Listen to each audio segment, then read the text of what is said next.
the origin of the Reekers really came down to Tom Guernsey and I were both going to Montgomery Junior College, the college not of your choice. We were having lunch at the cafeteria. Tom was telling me about Wipeout, or one of those big guitar instrumentals, or it might have been one of the, the Beach Boys or Dick Dale or somebody like that. And Tom said, "Shit, I can do that." I said, "Well, I know you can." I said, "Man, but what you need is a singer." He said, "Well, yeah, you know anybody?" I said, "Well, yeah, you're looking at him, pal." So it was like $20,000 pumped into this, what was supposed to be a finished album. Took a 5-song demo and went to Nashville, went up and down Music Row, and didn't play it for everybody on Music Row, but got it to everybody I knew down there. And so Tommy Hannum was with Ricky Van Shelton, so he had to in, and it got in with this one guy who was the head of a small but significant independent label. The guy liked the first cut, had 5 songs on the cut. The guy liked the first cut, which was a straight honky-tonk country tune called Honky Tonk Heaven. He liked that one. And then the next tune came on, one I wrote, and the guy goes, "Oh, damn," he says, "that sounds like a different singer." He didn't like that one. So I said, "Oh, okay, well, listen to the next one, Ralph." And so the next tune comes on, phone rings. Guy picks up the phone, and my tape is playing. This is my career, my whole life hanging in the balance. And the guy starts talking on the phone. The tape's still playing. It didn't stop the tape. And then the next 3 songs, the guy talked over all 3 songs. Never really heard them. And so, the last note of my last song, dies down, and guy hangs up the phone. He kind of looks around. He realizes I'm still there. Kind of blinks and realizes I'm still there. "Well, Joe, we're going to take a pass on this." And, well, I tell you what, Frank, you keep the tape, and you give when you get a chance, give it another listen. "Oh, no, Joe, shit, no, you take the tape." No, it's all right, man. You keep the tape and give it a listen later on. No, here, you take the tape, son. He says, "Well, your voice," he says, "hey, you sound a little bit like Elvis." He says, "Sounds a little bit like Elvis. That's just what we need down here. Another Elvis imitator." Anyway, yeah, that was brutal.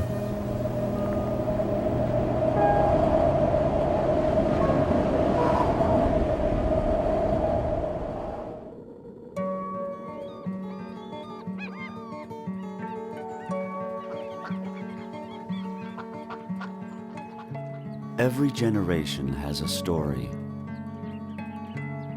And once in every generation, if we're lucky, there comes a film. A film that reminds us that as fragile and fleeting as life may be, it is ours to live, to love, and to lose. It is a film that reminds us that all too soon the endless sunlit days and moonlit nights of our youth will become nothing more than dust in the wind. And the hand of time, having writ, moves on. Yes, once in a generation, there comes a film.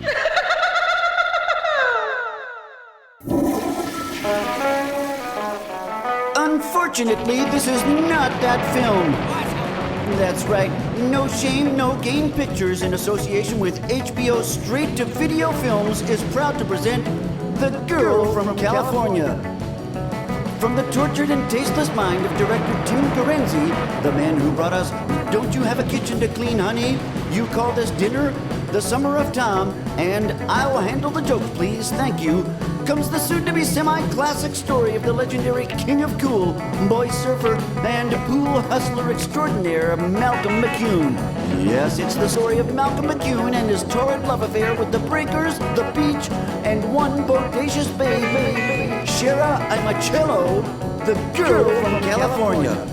It's the story that captured the hearts of a nation and stirred the imagination of young lovers everywhere. The Girl from California. With Mickey Rourke as Robert Bork, Stevie Nicks as Nicky Six, Gerald Hall as Les Paul, Donald Trump as Thelonious Monk, and Albert Finney as Uncle Minnie. And starring Ella Westcott as Shara Imacello, the Girl from California. With Neil Young as Carl Jung, Fred Astaire as an aging Cher, and William F. Buckley as the man who knew way too much. And introducing Orson Welles as the entire city of Reno, Nevada. By day, they catch the rays and ride the waves. By night, they hit the strip and hang at the mall shop.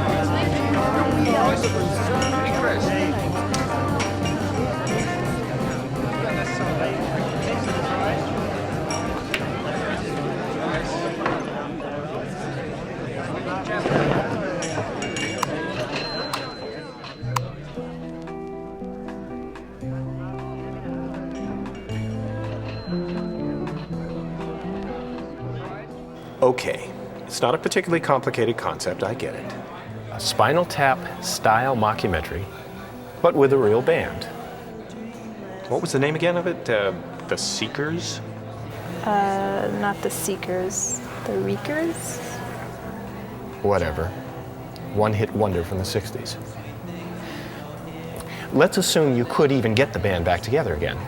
What then? How are you gonna start this thing? I don't know. Get some famous guy from the 60s to open the film? Maybe get some famous guy. Who? You gotta be specific. You can't just say, I'm gonna get a celebrity. We get somebody like Barry Richards to open the film. Whoa, now we got Barry Richards involved? This is Barry Richards, the legendary 60s DJ, not Barry Richards, the plumber from 68th and Roan. Even if you could get him, what's he going to do? I don't know, it's a fantasy. We could start the whole show off with a Reekers song.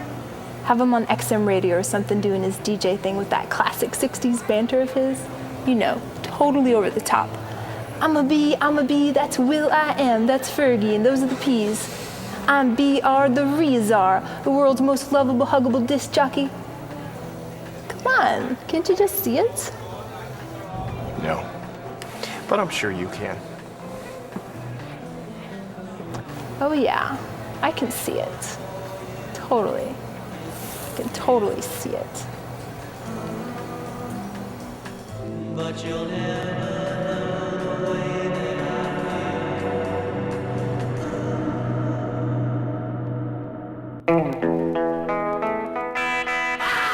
I'm a bee, that's Will I Am, that's Fergie, those are the P's, I'm BR, the Reezar, the world's most lovable, huggable disc jockey. I'm talking squawking at you every afternoon here. I'm the hunk of funk, Harry Berry, the sire of the wire. I'm so bad to take candy for babies, give dogs babies, if that ain't bad biscuits, ain't bread. The hunk of funk in full effect. I'm in the air chair, working out for you, knocked out, smell the pleasure, every afternoon, 3 to 7. But the thing that's amazing me, the Reekers are returning. You say, who the hell are the Reekers? I don't know. Back in 1966, like my first job in radio in Washington, D.C. on Ween, WEAM, to mighty 1390. This is when AM was happening. Now it's satellite. They knocked the Beatles out of #1. Now, who are the Reekers? I don't really know. I mean, it's Tom Guernsey. He's the white equivalent of George Clinton. George Clinton was the Parliament, the Funkadelic, the Brides of Funkenstein. He had 15 different groups, and he was all in them. Well, on a small scale, Guernsey did the same thing. He was the Omegas, the Hangmen, the Reekers. Joe Triplett sang lead on this, and for some reason, this record is back to numero uno. And before we play the big hit record, let me play you this by the Reekers. This is called I Can't Believe. Hit it! The Reekers with BR. Man, I can't believe I'm playing this again. This record wasn't that hot then. What the hell? Wait a minute. Yo, Leon, you want to hear the wackiest shit ever, man? There was a group in D.C. called the Reekers. Actually, they were the Hangmen. Before that, they were the Omegas. They had a one-hit wonder record back in '66 where they knocked the Beatles out of #1 with, actually it was called What a Girl Can't Do by the Hangmen. Leon, I gotta go. The joint's ending, man. I'll get back to you.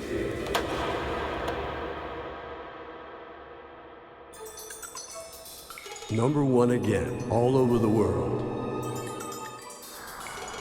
I don't know what's happening. What a girl can't do. Man, the Reekers. The following is a presentation of NBC News.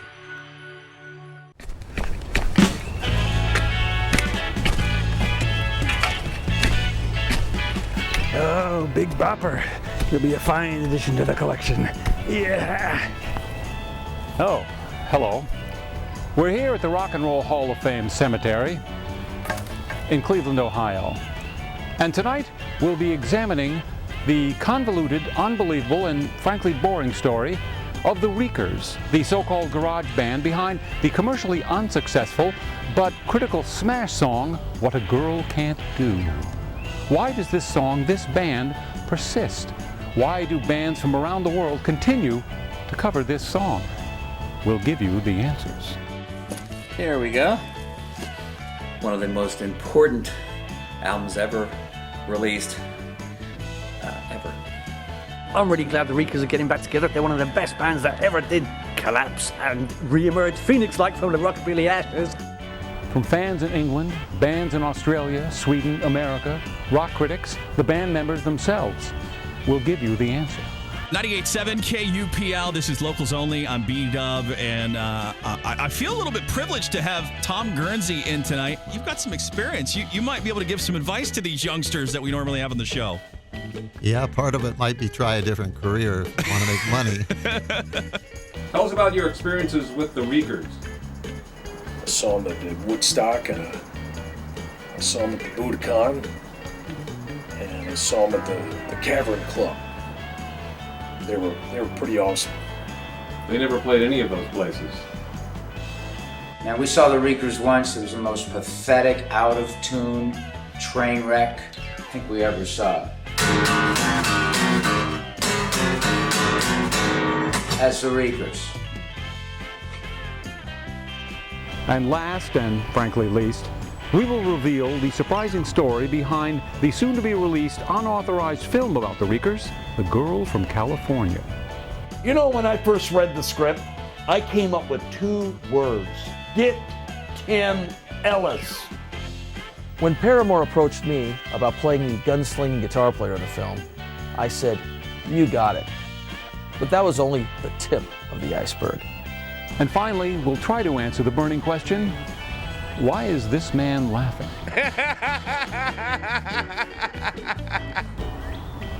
I'm Dave Nuttycombe, and I completely disapprove of this message.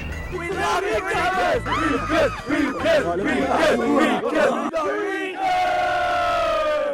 Who are the Reekers? Tonight, in an NBC News special report, the return of the Reekers and the garage band song from hell, What a Girl Can't Do. With performances by The Liars, The Nighthawks, The Roslyn Mountain Boys, $40 Fine, The Slicky Boys, The Woggles, The Hangmen, The Dirty Shames, The Customs, The Maggots, The Woggles. Hey, didn't I already mention them? The Primitive Things. And of course, The Reekers.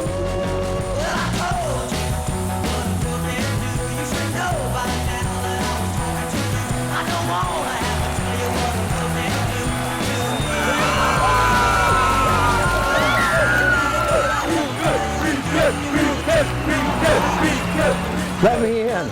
Sold out. I have to be here. It's sold out.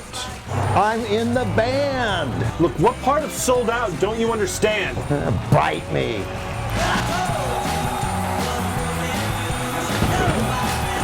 I gotta get in here. Come on, kid.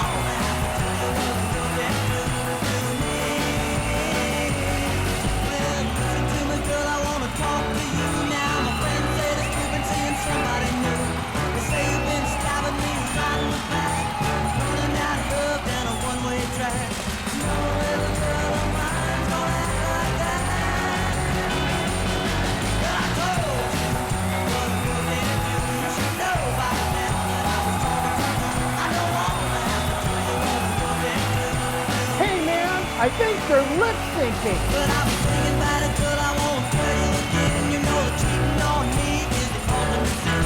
But I don't give a tingle, baby, what you do. Cause I got half a dozen women, baby, just like you.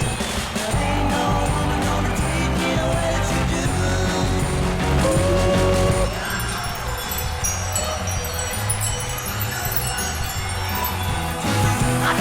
Dude, look at the CD player. They are lip syncing.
I think we got it, but, you know, you're the director.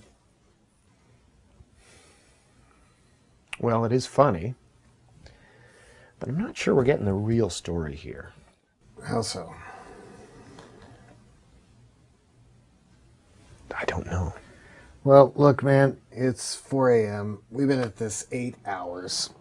What do you say we call when it a you think night? about it, the Reekers story is funny, but it's also a real classic story of coming of age in the 1960s and the whole one-hit wonder thing.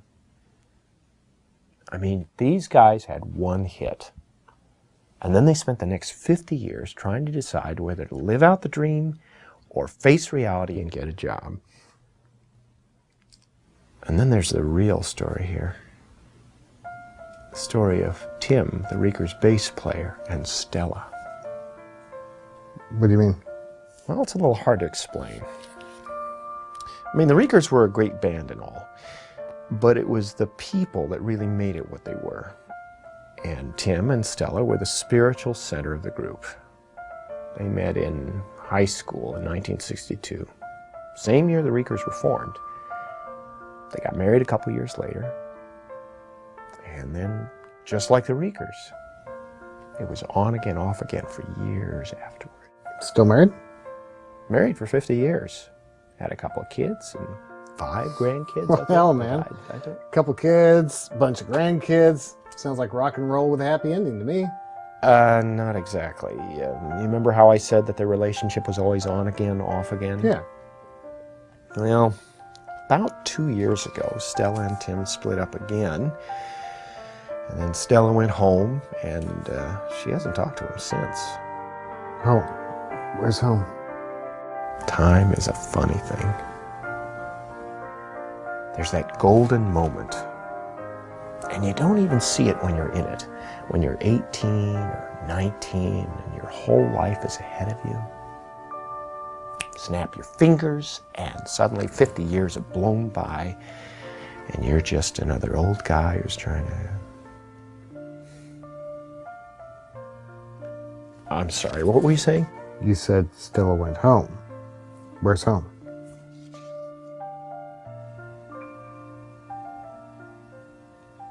California.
I dropped out of high school for my senior year began. Dead-end kid at 17, another grain of sand. But I was hearing music and words began to come. Heard a different drummer, heard a different drum.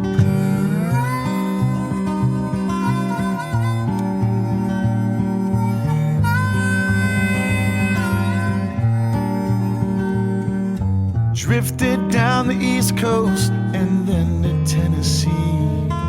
Met a girl in Memphis, she said you can crash with me.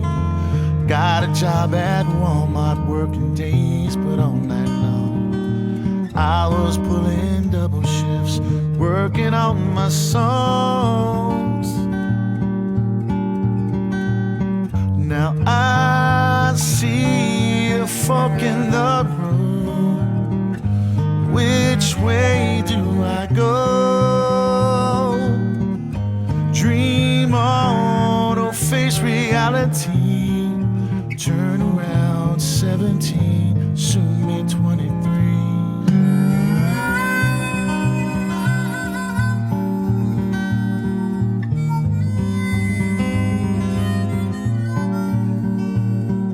Stayed a while in Memphis playing open mics and bars. Quit my job at Walmart, got by fixing cars. Kept on writing every song that came into my head. Told myself be patient, there are better days ahead. But I see a fork in the road. Which way do I go? Dream on or face reality. Turn around 17, soon be 43.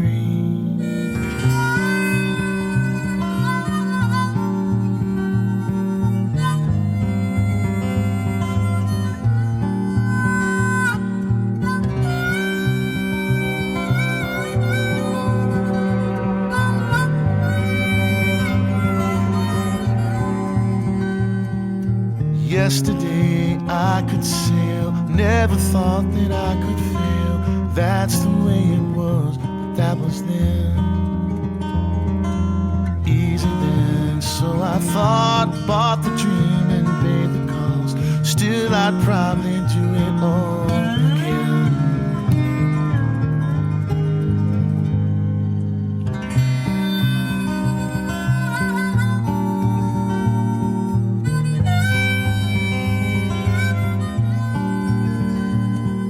Spent some time in Nashville, New York and LA. Every town the same advice, you've gotta write this way. I only know that what I feel is what I'm putting out. It worked for Lyle and Willie, but still I have my doubt. Yeah, I see a fork in the road. Which way do I go? Dream on or face reality. Turn around 17, soon be 63. And now the light is growing dim, but I once had a dream at 17.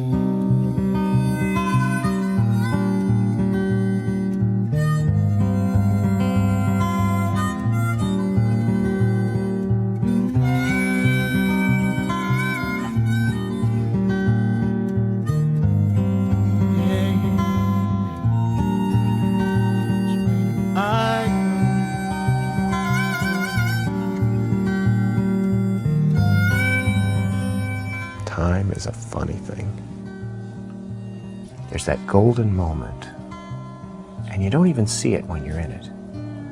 When you're 18, 19, and you got your whole life ahead of you.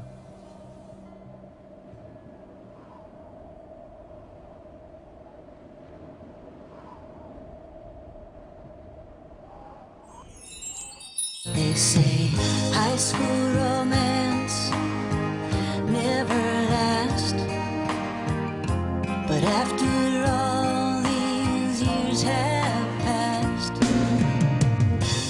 one thing is true. I do love you.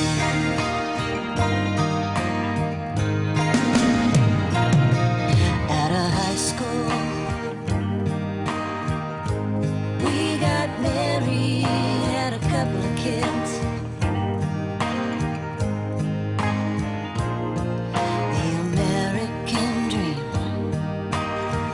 I never pictured it'd be quite like this. Working 2 jobs, driving second-hand cars, and farts over